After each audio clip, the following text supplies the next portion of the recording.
Assalamualaikum warahmatullahi wabarakatuh. Perkenalkan, nama saya Rizka Ananda Swandi dengan NIM 304240017 dari Prodi Komunikasi dan Penyiaran Islam kelas A, Fakultas Usuluddin Adab dan Dakwah UIN Kiai Haji Abdurrahman Wahid Pekalongan. Di video kali ini, saya akan menjelaskan sedikit materi tentang filsafat idealisme, materialisme, dan positivisme guna memenuhi tugas filsafat umum. Dosen pengampu Bapak Muhammad Syamsul Huda Spil MHum. Berikut materi yang akan saya sampaikan. Pada pembahasan yang pertama ada idealisme. Idealisme berasal dari kata idea yang berarti sesuatu yang hadir di dalam jiwa. Dalam konteks ontologis, idea berarti dunia di dalam jiwa. Menurut Asadir, idealisme dapat disamakan dengan spiritualisme karena ajarannya menganggap roh atau kesadaran sebagai pondasi primer eksistensi. Kata idealisme dalam filsafat mempunyai arti yang biasa dipakai dalam bahasa sehari-hari. Kata idealis itu dapat mengandung beberapa pengertian. Yang pertama adalah seseorang yang menerima ukuran moral yang tinggi, estetika dan agama serta menghayatinya. Yang kedua, orang yang dapat melukiskan dan menganjurkan suatu rencana atau program yang belum ada. Seorang idealis seringkali identik dengan orang yang mengutamakan cita-cita atau tujuan ideal tanpa melihat dan memedulikan kepada kenyataan yang dihadapinya. Idealisme mengatakan bahwa realitas terdiri dari ide-ide, pikiran, akal atau jiwa, dan bukan benda material ataupun kekuatan. Idealisme menekankan akal sebagai hal yang lebih dahulu atau primer daripada materi. Idealisme mengandung pengingkaran bahwa dunia ini pada dasarnya sebagai sebuah mesin besar yang harus ditafsirkan sebagai materi, mekanisme atau kekuatan saja. Bagi orang idealis, alam mempunyai arti dan maksud yang diantaranya aspek-aspeknya adalah perkembangan manusia. Selanjutnya, ada jenis-jenis idealisme. Yang pertama, idealisme subjektif. Idealisme jenis ini kadang-kadang dinamakan mentalisme atau fenomenalisme. Seorang idealis subjektif akan mengatakan bahwa akal, jiwa, dan persepsi atau ide-idenya merupakan segala yang ada, tetapi hanya ada dalam akal yang mempersepsikannya. Yang kedua, ada idealisme objektif. Filsuf idealis yang pertama kali dikenal adalah Plato. Ia membagi dunia dalam dua bagian. Pertama, dunia persepsi, dunia penglihatan, suara, dan benda-benda individual. Kedua, terdapat alam di atas alam benda, yaitu alam konsep, idea, universal atau esensi yang abadi. Kelompok idealis objektivitas modern berpendapat bahwa semua bagian alam tercakup dalam suatu tata tertib yang meliputi segala hal. Hegel memaparkan satu dari sistem-sistem yang terbaik dari idealisme monistik atau mutlak. Pikiran adalah esensi dari alam, dan alam adalah keseluruhan jiwa yang diobjektifkan. Yang ketiga, ada idealisme personal. Personalisme muncul sebagai protes terhadap materialisme mekanik dan idealisme monistik. Bagi seorang personalis, realitas dasar itu bukanlah pemikiran yang abstrak atau proses pemikiran yang khusus, akan tetapi suatu jiwa atau seorang pemikir. Selanjutnya, ada tokoh-tokoh aliran idealisme. Yang pertama ada Plato. Ide tertinggi adalah kebaikan. Hal inilah yang disampaikan oleh Plato. Dia juga berpandangan bahwa hakikat tertinggi dalam mencari kebenaran ialah kebaikan. Pengalaman adalah hasil dari tugas ide sebagai pemimpin budi manusia itu sendiri. Bagi manusia yang telah paham dan mengetahui tentang ide, maka manusia akan menggunakannya sebagai alat untuk mengukur, menilai, dan mengklasifikasikan segala sesuatu agar mengetahui jalan yang pasti yang telah dialami sehari-hari. Yang kedua, ada Immanuel Kant. Pengetahuan yang datang melalui indera akan menyebabkan ketidakadaan pengetahuan mutlak. Pengetahuan tidak tergantung dari pengalaman, melainkan datang dari luar melalui akal murni. Sebagai penganut idealis transendental atau aliran kritis, Kant menyimpulkan bahwa sesuatu itu tidak datang dari pengalaman, melainkan sesuatu itu datang dari akal murni. Yang ketiga ada Pascal. Pascal menyimpulkan bahwa akal dan hati digunakan untuk memperoleh pengetahuan. Oleh sebab itu, maka akal dan hati saling berhubungan satu sama lain. Hati akan berperan dan membantu jika akal dan dengan segala perangkatnya tidak mampu mencapai sesuatu aspek. Yang keempat ada G. W. F. Hegel. Pada tahun 1791, Hegel memperoleh gelar doktor dengan belajar teologi di Universitas Tübingen. Ia mengaitkan agama dengan membahas konsep geist atau roh. Dengan kata lain, ide adalah roh yang menjelma pada alam yang sadar akan dirinya. Hegel menghubungkan yang mutlak dengan yang tidak mutlak. Mutlak adalah roh atau jiwa. Karya-karya Hegel yang dapat disebutkan antara lain, yang pertama ada Journal für Philosophie atau Journal of Philosophy, disusun bersama Schelling. Yang kedua ada Phenomenology des Geistes atau The Phenomenology of the Spirit. Yang ketiga ada Logic atau The Science of Logic. Yang keempat ada Encyclopedia atau Encyclopedia of the Philosophical Sciences. Yang kelima ada Philosophy des Reich atau The Philosophy of Reich.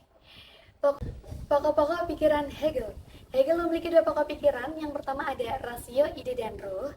Hegel sangat mementingkan rasio, akan tetapi yang dimaksudkan bukan saja rasio pada manusia perorangan, tetapi juga bahkan terutama rasio pada subjek absolut. Karena Hegel menerima prinsip idealistis bahwa realitas seluruhnya harus disetarakan dengan suatu subjek.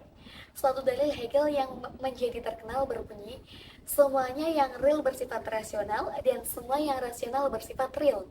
Dalil ini maksudnya ialah bahwa luasnya rasio sama dengan luasnya realitas. Realitas seluruhnya adalah proses pemikiran atau ide menurut istilah yang dipakai Hegel yang memikirkan dirinya sendiri. Atau dengan perkataan Hegel lain lagi, realitas seluruhnya adalah lambat laun menjadi sadar akan dirinya. Dengan mementingkan rasio, Hegel sengaja bereaksi atas kecondongan intelektual pada waktu itu yang mencurigai rasio sambil mengutamakan perasaan. Kecondongan ini terutama dilihat di dalam kalangan filsafat kepercayaan yang dalam aliran sastra Jerman yang disebut romantik. Yang kedua ada dialektika. Hegel juga mementingkan dialektika yang kemudian baru dikembangkan oleh Karl Marx. Dialektika bagi Hegel bukanlah sekedar metode, tetapi juga sistem. Dialektika berarti pengembangan logika berpikir melalui triade, atau disebut dengan tesis, antitesis, dan sintesis. Hegel mengagumi filsuf Yunani, Herakleitos, yang mengatakan bahwa pertentangan adalah bapak sesuatu. Hegel juga mengakui bahwa dialektika sebenarnya untuk sebagian sudah dipraktikkan dalam filsafat Fichte. Karena filsuf idealis ini mempertentangkan aku dan non-aku, ia membatasi satu sama lain. Justru itulah yang dimaksudkan Hegel dengan dialektika, terdiri dari logika khusus, akan tetapi seseorang suatu jiwa atau seorang pemikir. Materi yang selanjutnya ada materialisme. Materialisme adalah suatu aliran filsafat yang meyakini bahwa tidak ada sesuatu selain materi yang sedang bergerak. Pikiran, roh, kesadaran, dan jiwa tidak lain hanyalah materi yang sedang bergerak. Menurut mereka, pikiran memang ada, tetapi tidak lain disebabkan dan sangat tergantung pada perubahan-perubahan material. Pada abad pertama Masehi, paham materialisme tidak dapat tanggapan yang serius. Bahkan, pada abad pertengahan, orang menganggap asing terhadap paham materialisme ini. Pada zaman Aufklärung atau pencerahan, materialisme mendapat tanggapan dan penganut di Eropa Barat. Pada abad ke-19 pertengahan, aliran materialisme tumbuh subur di Barat. Faktor yang menyebabkan adalah paham materialisme mempunyai harapan-harapan yang besar atas hasil-hasil ilmu pengetahuan alam yang menenangkan bagi kehidupan manusia. Selain itu, paham materialisme praktis tidak memerlukan dalil-dalil yang muluk-muluk atau abstrak. Juga teorinya jelas berpegang pada kenyataan-kenyataan yang jelas dan mudah dimengerti. Materialisme modern mengatakan bahwa alam atau universe itu merupakan kesatuan material yang tidak terbatas. Alam termasuk di dalamnya segala materi dan energi, atau gerak atau tenaga. Selalu ada dan akan tetapi ada, selalu ada dan akan tetap ada. Dan bahwa alam atau world adalah realitas yang keras dapat disentuh, material objektif yang dapat diketahui oleh manusia. Materialisme modern mengatakan bahwa materi itu sebelum jiwa atau self. Materialisme tidak memerlukan dalil yang muluk-muluk dan abstrak. Juga teorinya jelas berpegang pada kenyataan yang jelas dan mudah dimengerti. Kemajuan aliran ini mendapat tantangan yang keras dan hebat dari seluruh kaum agama. Hal ini disebabkan paham materialisme pada abad ke-19 tidak. Selanjutnya, ada jenis-jenis aliran materialisme. Yang pertama ada materialisme mekanik. Materialisme mekanik adalah doktrin yang menyatakan bahwa alam itu diatur oleh hukum-hukum alam yang dapat dituangkan dalam bentuk-bentuk matematika jika data-datanya telah terkumpul.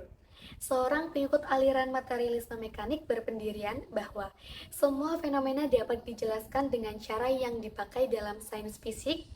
Berarti bahwa konsep mekanisme, determinisme, dan hukum alam mempunyai implikasi yang universal. Satu-satunya dunia yang kita ketahui atau dapat kita ketahui adalah dunia yang sampai kepada kita melalui indera. Yang kedua ada materialisme dialek. Materialisme dialek merupakan ajaran Karl Marx mengenai hal ihwal alam secara umum. Perkembangan sejarah manusia dan masyarakat pun tunduk dan mempunyai watak yang materialistik dialektis. Materialisme dialek timbul dari perjuangan sosial yang hebat yang muncul sebagai akibat dari revolusi industri. Untuk memahaminya, kita perlu menelusuri kembali ide-ide Hegel.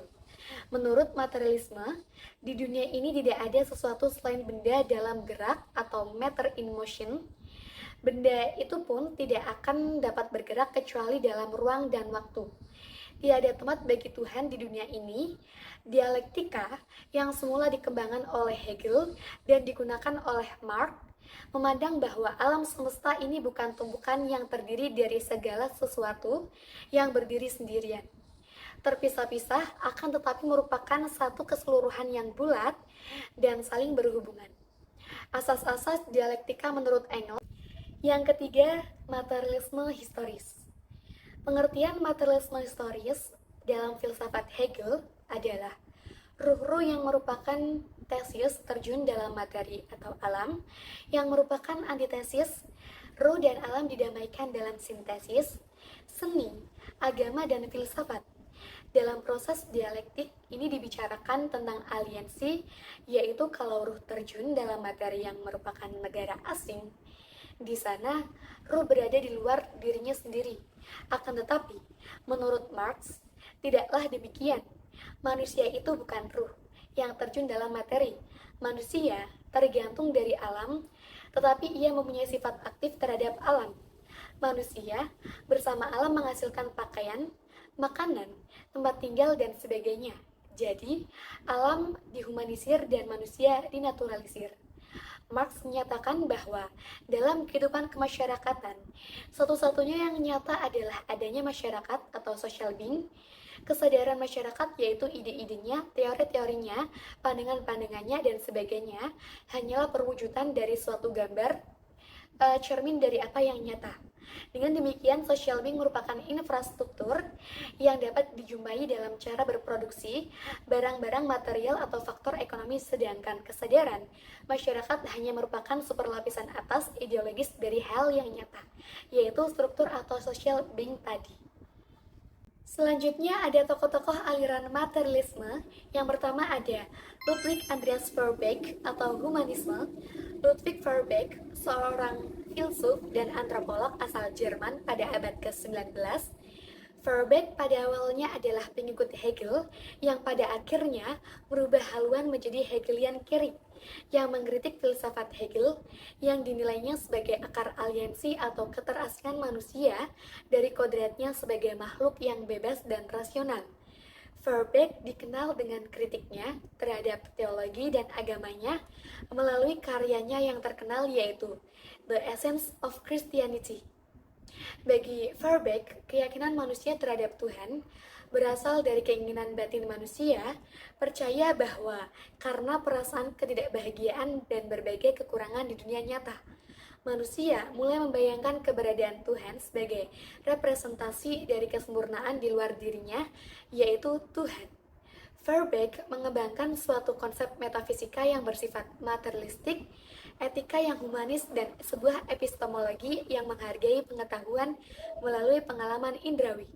Verbeek tidak hanya menolak pandangan Hegel, Verbeek juga memberikan pandangannya sendiri tentang keberadaan manusia yang lebih berakar pada pengalaman nyata. Kritik inilah yang memengaruhi Marx, yang juga mengembangkan pemikiran Verbeek dalam pemikiran materialisme dialektis dan kritik terhadap aliensi. Verbeek menekankan bahwa untuk memahami eksistensi manusia, yang paling utama yaitu fokus pada manusia dan kehidupan nyata. Yang kedua ada Karl Marx. Karl Marx yakni seorang tokoh berpengaruh dalam sejarah umat manusia, lebih-lebih ranah keilmuan sosiologinya. Karl Marx lahir di kota Trier, Prussia, sebelah perbatasan barat Jerman. Pada tanggal 5 Mei 1818, ia tumbuh dan besar di tengah-tengah keluarga Yahudi. Ibunya bernama Henrietta dan ayahnya bernama Heinrich, seorang pengacara yang sukses dan terhormat di Trier. Karl Marx mengembangkan konsep materialisme dialektis sebagai landasan filosofinya. Menurut Marx, materialisme dialektis menyatakan bahwa dunia fisik, termasuk ideologi dan budaya, dapat dipahami melalui perubahan, konflik, dan pertentangan yang bersifat dialektis. Dialektika ini mengacu pada konsep perubahan melalui pertentangan antara kekuatan yang bertentangan.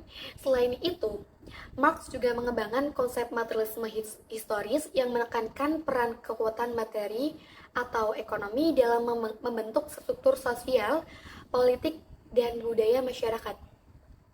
Materialisme historis menyatakan bahwa sistem ekonomi mendasar pada masyarakat merupakan faktor penentu utama dalam perkembangan sejarah dan struktur sosial.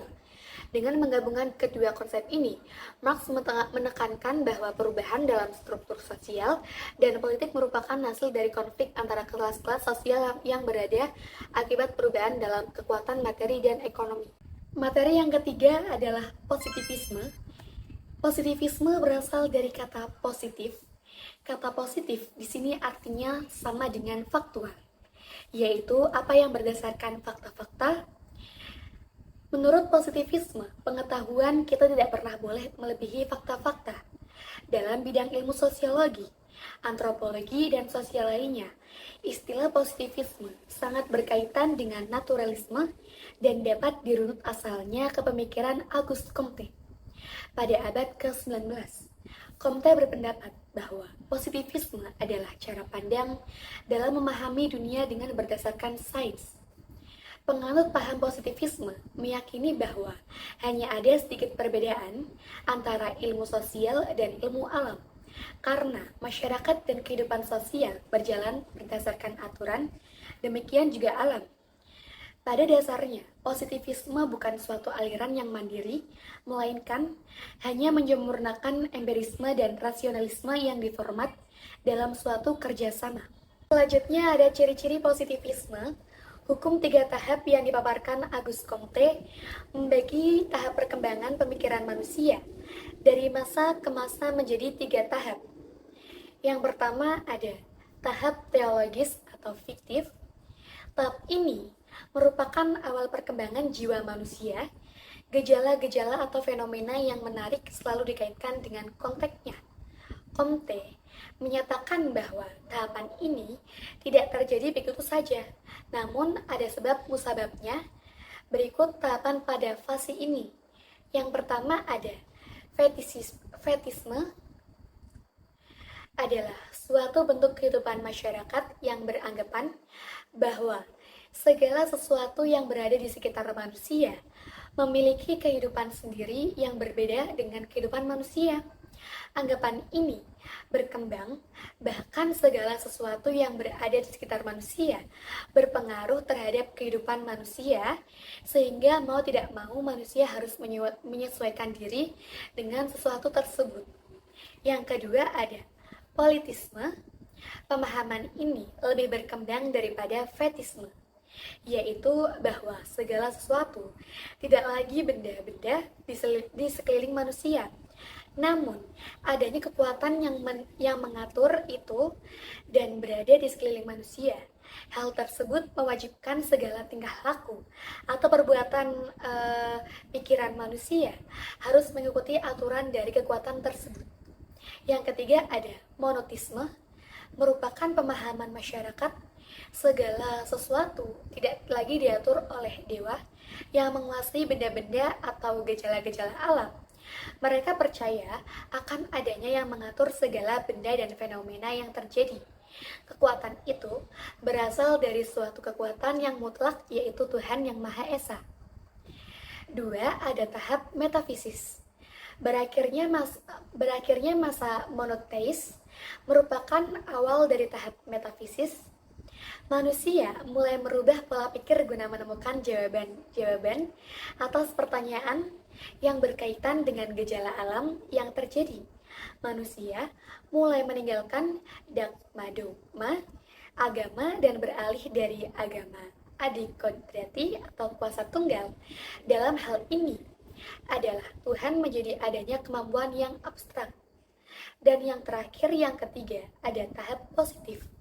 Pada masa ini, manusia lebih berkembang dari masa sebelumnya. Jika pada masa metafisik manusia merasa cukup dengan pengetahuan yang abstrak, pada masa ini yang dibutuhkan adalah pengetahuan yang real. Pengetahuan yang dicapai harus melalui pengamatan, percobaan dana, perbandingan di atas hukum-hukum yang umum atau abstrak. Selanjutnya ada tokoh aliran positivisme, yaitu Auguste Comte. Comte lahir di Montpellier, sebuah kota kecil di bagian barat daya dari negara Prancis. Setelah bersekolah di sana, ia melanjutkan pendidikannya di Polytechnique École Paris. Polytechnique École saat itu terkenal dengan kesetiaannya pada idealis, republikanismenya, dan filosofi proses. Pada tahun 1818, Politeknik tersebut ditutup untuk reorganisasi. Comte pun meninggalkan École dan melanjutkan pendidikannya di sekolah kedokteran di Montpellier. Tidak lama kemudian ia melihat sebuah perbedaan yang mencolok antara agama Katolik yang ia anut dengan pemikiran keluarga monarki yang berkuasa, sehingga ia terpaksa meninggalkan Paris pada bulan Agustus 1817. Ia menjadi murid sekaligus sekretaris dari Claude Henry de Rouvray, Comte de Saint-Simon. Pertemuan dengan Simon banyak mempengaruhi perkembangan intelektual Comte, bahkan membuatnya yang semula berlatar belakang ekstra hijrah dan mulai mengkaji bidang-bidang sosial.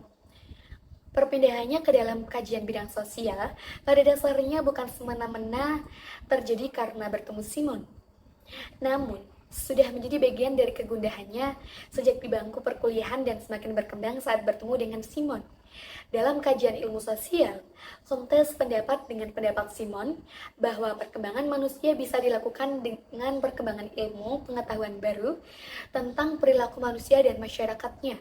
Dari sinilah Comte mulai mengajar filsafat positivistik di luar pendidikan resmi dan mendirikan masyarakat positivistik. Demikian materi yang dapat saya sampaikan. Kurang lebihnya mohon maaf. Wassalamualaikum warahmatullahi wabarakatuh.